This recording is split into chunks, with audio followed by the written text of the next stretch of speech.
हरे कृष्णा, राधे राधे। आज हम माघ मास का महात्म्य चौथा अध्याय सुनेंगे। श्री वशिष्ठ जी कहने लगे कि हे राजन, अब मैं माघ के उस महात्म्य को कहता हूँ जो कार्तवीर्य के पूछने पर दत्तात्रेय ने कहा था।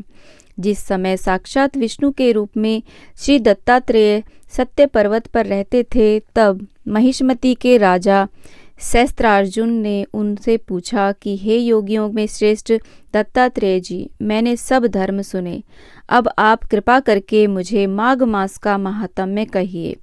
तब दत्तात्रेय जी बोले, जो नारद जी से ब्रह्मा जी ने कहा था वही माघ महात्म्य मैं तुम्हें कहता हूँ। इस कर्म भूमि भारत में जन्म लेकर जिसने माघ स्नान नहीं किया, उसका जन्म निष्फल गया। भगवान की प्रसन्नता, पापों के नाश और स्वर्ग की प्राप्ति के लिए माघ स्नान अवश्य करना चाहिए। यदि यह पुष्ट व शुद्ध शरीर माघ स्नान के बिना ही रह जाए तो इसकी रक्षा करने से क्या लाभ। जल में बुलबुले के समान, मक्खी जैसे तुच्छ जंतु के समान यह शरीर माघ स्नान के बिना मरण समान है। विष्णु भगवान की पूजा न करने वाला ब्राह्मण, बिना दक्षिणा के श्राद्ध, ब्राह्मण रहित क्षेत्र, आचार रहित कुल, ये सब नाश के बराबर हैं। गर्व से धर्म का, क्रोध से तप का, गुरुजनों की सेवा न करने से स्त्री तथा ब्रह्मचारी, बिना जली अग्नि से हवन और बिना साक्षी के मुक्ति का नाश हो जाता है। जीविका के लिए कहने वाली कथा, अपने ही लिए बनाए हुए भोजन की क्रिया, शूद्र से भिक्षा लेकर किया हुआ यज्ञ तथा कंजूस का धन, यह सब नाश के कारण है।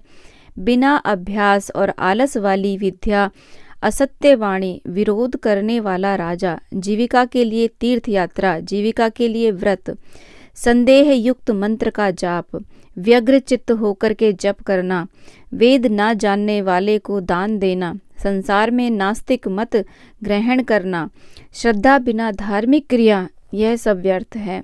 और जिस तरह दरिद्र का जीना व्यर्थ है, उसी तरह माघ स्नान के बिना मनुष्य का जीना व्यर्थ है।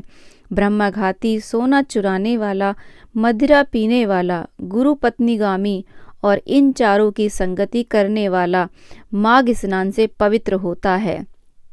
जल कहता है कि सूर्य उदय से पहले जो मुझ में स्नान करता है, मैं उसके बड़े से बड़े पापों को नष्ट कर देता हूँ। महापातक भी स्नान करने से भस्म हो जाते हैं। माघ मास के स्नान का जब समय आ जाता है, तब पाप अपने नाश के भय से कांप जाते हैं। जैसे मेघों से मुक्त होकर चंद्रमा प्रकाश करता है, वैसे ही श्रेष्ठ मनुष्य माघ मास में स्नान करके प्रकाशमान होते हैं।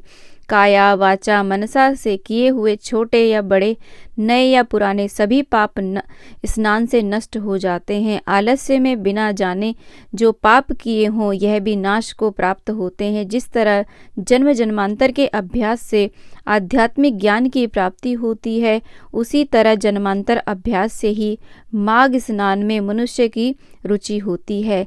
यह अपवित्रों को पवित्र करने वाला बड़ा तप और संसार रूपी कीचड़ को धोने की पवित्र वस्तु है। हे राजन, जो मनवांचित फल देने वाला माघ स्नान नहीं करते, वह सूर्य चंद्र के समान भोगों को कैसे भोग सकते हैं। इस प्रकार से माघ मास महात्म्य का चौथा अध्याय संपूर्ण होता है। बोलिए श्री कृष्णचंद्र भगवान की जय।